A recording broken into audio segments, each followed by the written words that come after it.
नमस्कार, स्वागत है आपका सेल्फ स्टडी के चैनल पर। और आज हम अपनी इस वीडियो में डिस्कस करने वाले हैं कि जो जम्मू कश्मीर है और जम्मू कश्मीर पे जब इसको एक राज्य का दर्जा छीनकर एक यूनियन टेरिटरी बना दिया गया था 2019 5 अगस्त 2019 को।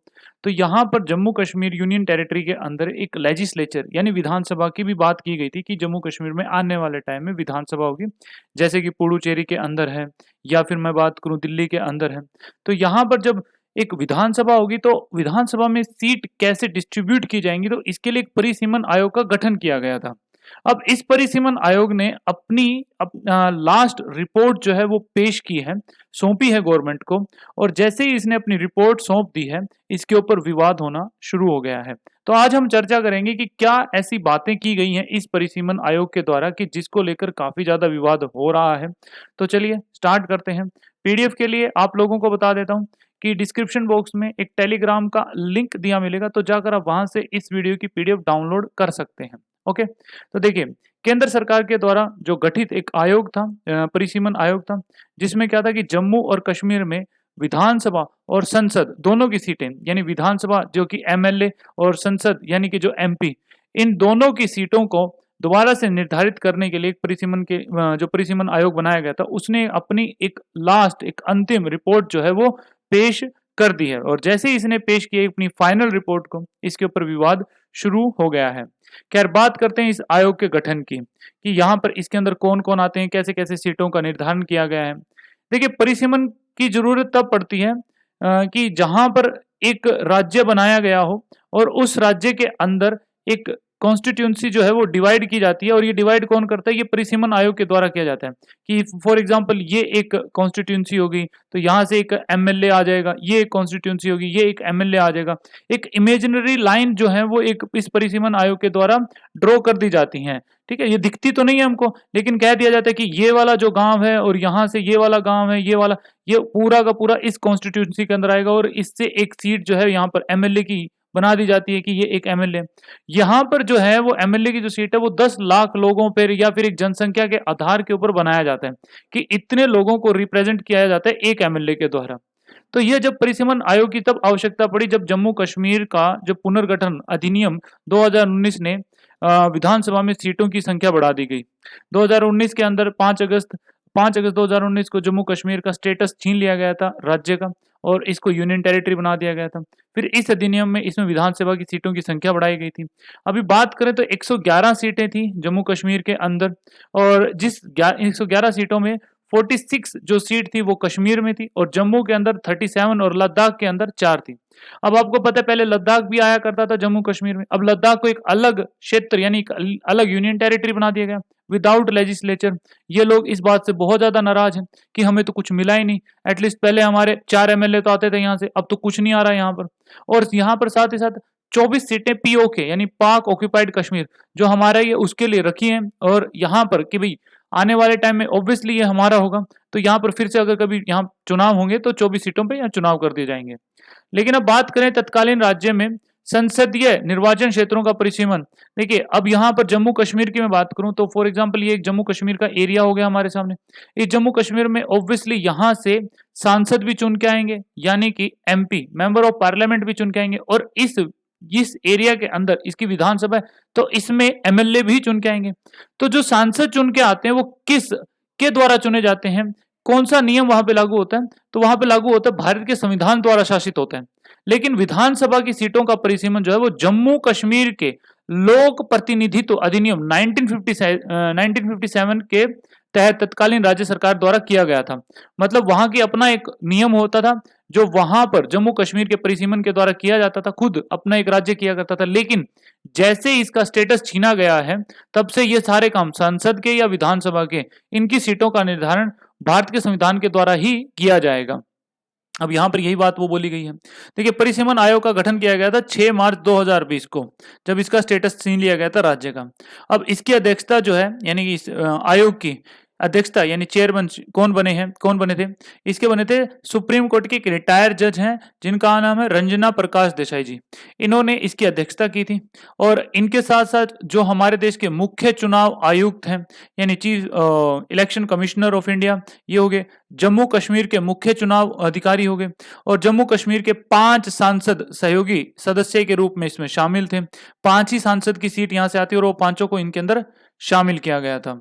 अब यहाँ पर जो विधानसभा में इसमें जो बदलाव किए गए हैं, एक बार उनकी बात कर लेते हैं। देखिए, यहाँ पर सीटों में जो बदलाव किया गया है कि देखिए आयोग ने 7 सीटों की वृद्धि कर दी है। 7 सीटों की जो वृद्धि की है, इन्होंने क्या किया, जम्मू के अंदर 43 सीट कर दी है। पहले इसके अंदर कितनी सीट हुआ करती थी? 37 सीट हुआ करती थी। सीधा-सीधा 6 सीट बढ़ा दी है। टोटल 7 सीटों की जो इन्होंने वृद्धि की है और 1 सीट इन्होंने कश्मीर में दी है। तो यहीं से बदला इनका जो है वो एक विवाद शुरू हो गया। आपने 6 सीटें जम्मू में दे दी और 1 सीट यहाँ पर कश्मीर में दे दी। खैर इसके ऊपर आएंगे भी क्या विवाद हो रहा है। और इसने मौजूदा विधानसभा की सीटों में संरचना में बड़े पैमाने पर बदलाव भी किए हैं कि कुछ जो एरिया है उसको एक कर दिया है। जो मतलब कि अगर आप ध्यान से देखेंगे ना इन चीजों को, तो बीजेपी ने अपने फायदे के तरीके से, मतलब कि यहां पर अगर हम चुनाव होगा तो हमें वोट मिले और हमारी गवर्नमेंट बन के आए, तो एक तरीके से ऐसा कर तो आपको मिलेगा। अब यहां पर लोकसभा की बात करें तो इस क्षेत्र में 5 संसदीय, मैंने कहा ना 5 संसद सीटें आती हैं। परिसीमन आयोग ने जम्मू कश्मीर के एकल केंद्र शासित प्रदेश के रूप में रखा है। आयोग ने क्या किया है, जो अनंतनाग और जम्मू की सीटों की सीमाएं पुनर्निर्धारित की हैं, इनको एक कर दिया है। फॉर एग्जांपल, जम्मू का जो पीर पंजाल का जो क्षेत्र है जिसमें पुंछ और राजौरी क्षेत्र शामिल है, उसको जो है जम्मू की संसदीय सीट का हिस्सा था, अब उसको कश्मीर के अनंतनाग सीट से जोड़ दिया गया है।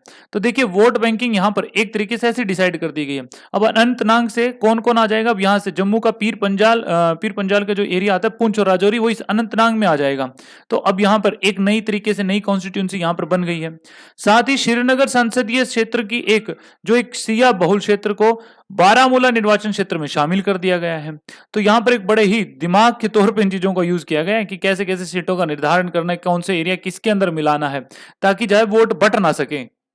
अब यहां पर बहुत बड़ी चीजें यहां पर की गई हैं। ये देखिए, 2 कश्मीरी पंडित आयोग ने क्या किया, विधानसभा में कश्मीरी प्रवासियों के लिए यानी कश्मीरी हिंदुओं में कम से कम 2 सदस्य प्रावधान की, यहां पर मतलब कि उनके लिए 2 सीटें का पक्का किया जाएगा, ये बात सिफारिश की गई है। और इसने क्या किया है, एक सिफारिश जो की गई है कि केंद्र को जम्मू कश्मीर विधानसभा में जो पाकिस्तान अधिकृत कश्मीर है यानी POK पाक ऑक्यूपाइड जो कश्मीर है, उससे जो व्यक्ति आए हुए हैं, जो कि मतलब प्रतिनिधित्व देने का विचार किया गया है, जो विभाजन के बाद जम्मू में चले आए थे, तो उनको भी प्रतिनिधित्व दिया जाए, उनके लिए भी सीटों का निर्धारण किया जाए, कुछ ना कुछ उनके लिए भी रखा जाए। और यहां पर सबसे बड़ा बदलाव, अनुसूचित जनजाति, जो यहां पर पहली बार अनुसूचित जनजाति के लिए कुल 9 सीटें आरक्षित की गई हैं। अब देखिए 47 सीटें होगी कश्मीर के अंदर, 43 सीट्स होगी किसके अंदर, 43 सीट्स होगी अपनी जम्मू के अंदर। अब इनके अंदर 9 सीटें जो है वो अनुसूचित जनजाति के लिए निर्धारित कर दी, 2 सीटें जो है वो कश्मीरी पंडितों के लिए निर्धारित कर दी। ऑब्वियसली वो सारा का सारा यहाँ पर सारा खेल जो है वो नंबर का है और नंबर जो है वो अपनी तरफ लाने की कोशिश की जा रही है। आपको पता है जब गवर्नमेंट हुआ करती थी जम्मू कश्मीर में, बीजेपी और PDP की गवर्नमेंट हुआ करती थी, अलायंस था इन दोनों का, लेकिन बाद में टूट गया। तो यहां पर इनको कश्मीर की तरफ से सीट नहीं आई थी बीजेपी को, लेकिन ये जम्मू में सारी सीटें लेके गई थी, इसलिए इन्होंने समर्थन कर दिया था PDP का। अब यहां पर वो पूर्ण बहुमत अपनी तरफ चाह रहे हैं, तो कहीं ना कहीं अनुसूचित जनजाति, अब मैं ये नहीं कहूंगा कि नहीं देना चाहिए था, ऑब्वियसली देना चाहिए था, क्योंकि अनुसूचित जनजाति का यहां पर कहीं पर भी आरक्षण था ही नहीं, इनको तो हक दिया जाना चाहिए था। अब वो मिल गया, पहले नहीं था, तो यहां पर ये तो देना ही था। तो कहीं ना कहीं पलड़ा जो है वो इस साइड आता जा रहा है।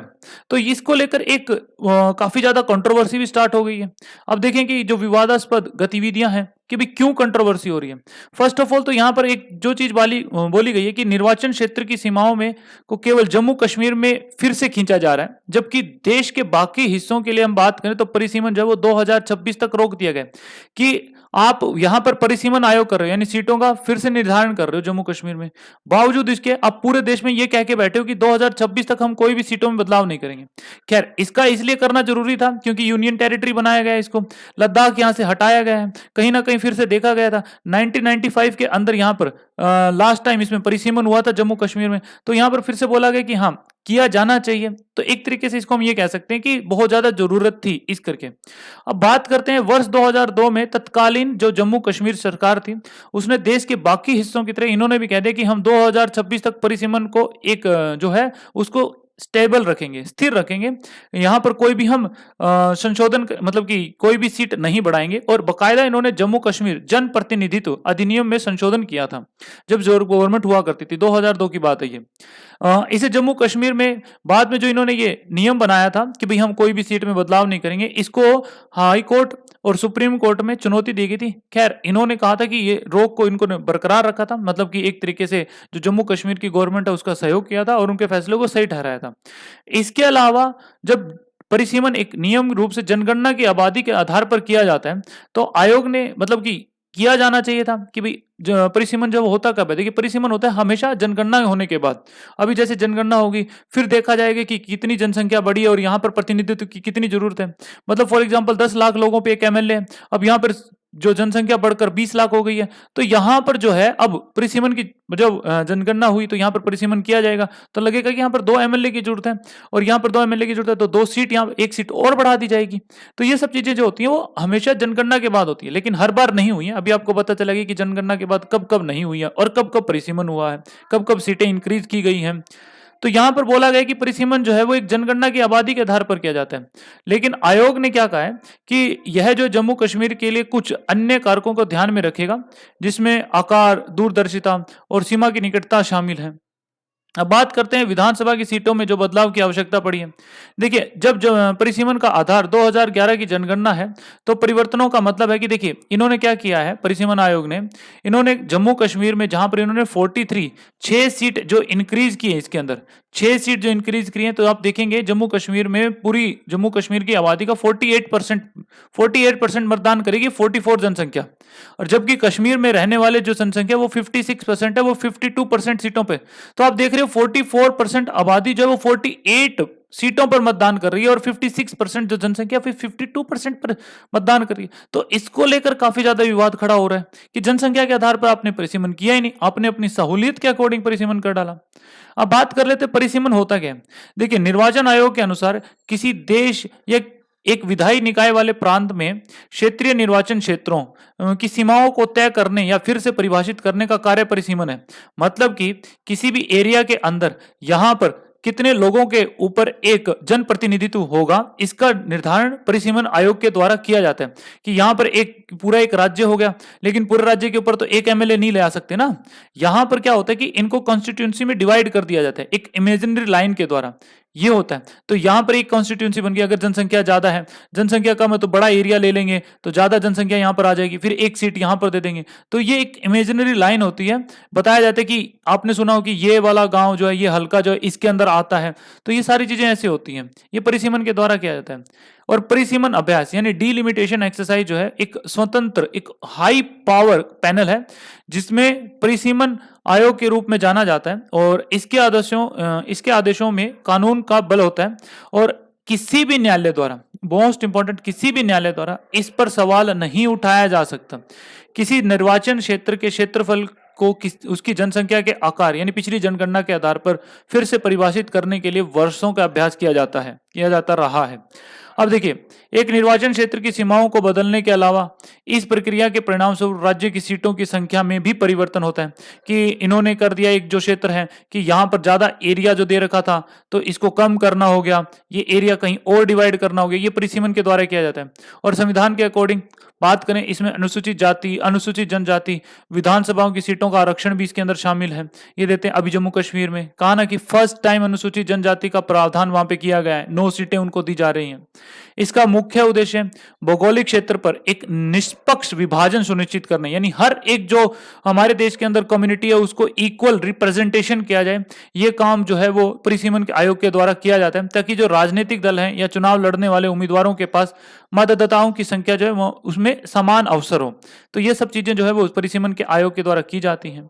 अब परिसीमन का संवैधानिक आधार हम बात करें कि कॉन्स्टिट्यूशनल में कहीं पर इसके बारे में विचार किया गया है कि नहीं किया गया है। देखिए, प्रत्येक जनगणना के बाद भारत की संसद द्वारा संविधान के आर्टिकल 82 के तहत एक परिसीमन अधिनियम लागू किया जाता है। पूरे देश के ऊपर संसद की बात करें तो 82 के द्वारा जो है परिसीमन अधिनियम लागू किया जाएगा। राज्य की बात करते हैं तो आर्टिकल 170 के तहत राज्यों को भी प्रत्येक जनगणना के बाद एक परिसीमन अधिनियम के अनुसार क्षेत्रीय निर्वाचन क्षेत्रों में विभाजित किया जाता है। एक बार अधिनियम लागू होने के बाद केंद्र सरकार एक परिसीमन आयोग का गठन करती है। परिसीमन आयोग प्रत्येक जनगणना के बाद संसद द्वारा परिसीमन अधिनियम लागू होने के बाद आर्टिकल 82 के तहत गठित एक स्वतंत्र निकाय होता है। यानी कि एक बार गठित हो गया, फिर इसका काम होता है कि आपने जो एरिया डिसाइड किया उसमें देखना है कि यहाँ पर जनसंख्या बड़ी है, यहाँ पे जरूरत है, तो ये सब काम जो है परिसीमन आयोग देखता है और फिर यहाँ पर कॉन्स्टिट्यूंसी को छोटा या बड़ा या सीट को बढ़ाना या घटाना ये काम करते हैं। अब बात करते हैं, हालांकि जो पहला परिसीमन बात करें तो राष्ट्रपति के आदेश द्वारा 1951 में किया गया था। परिसीमन आयोग अधिनियम 1952 अधिनियमित किया गया था यहाँ पर।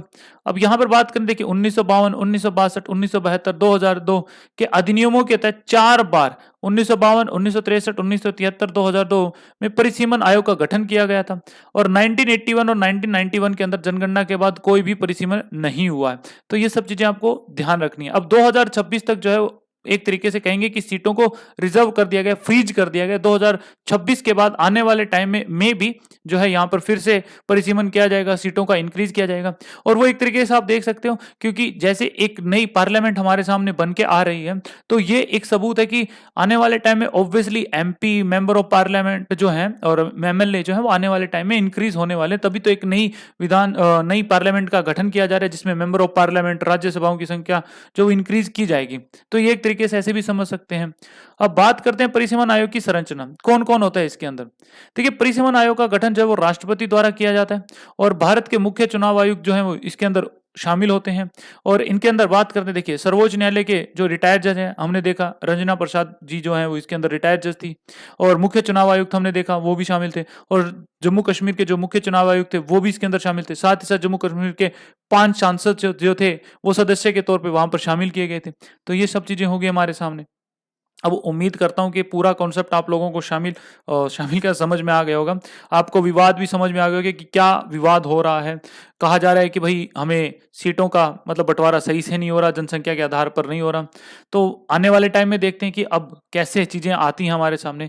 अगर जैसे भी कोई भी अपडेट आएगा आपको सारी चीजें बता दी जाएंगी। तो इन सब चीजों के लिए तो आपको वीडियो को लाइक करना है और चैनल को सब्सक्राइब करना है, ताकि आप इस चैनल से जुड़े रहें और बेल आइकन जो आपको दिख रहा है वो दबा देना, ताकि जब भी वीडियो आए आपको नोटिफिकेशन मिल जाए कि वीडियो आ चुकी है और आप उसे देख लें। पीडीएफ के लिए मैं आप लोगों को ऑलरेडी बता चुका हूं कि डिस्क्रिप्शन बॉक्स में टेलीग्राम का लिंक दिया है, तो वहां से इस वीडियो की पीडीएफ डाउनलोड कर सकते हैं। आपको कुछ भी लिखना नहीं है, सब कुछ लिखा लिखा है आपको मिलेगा। शेयर कर सकते हैं वीडियो को एज वेल एज चैनल को, क्योंकि इससे मुझे बहुत ज़्यादा मोटिवेशन मिलता है, एनर्जी हाई रहती है। तो बस आज के लिए इतना था। Thank you for watching this video.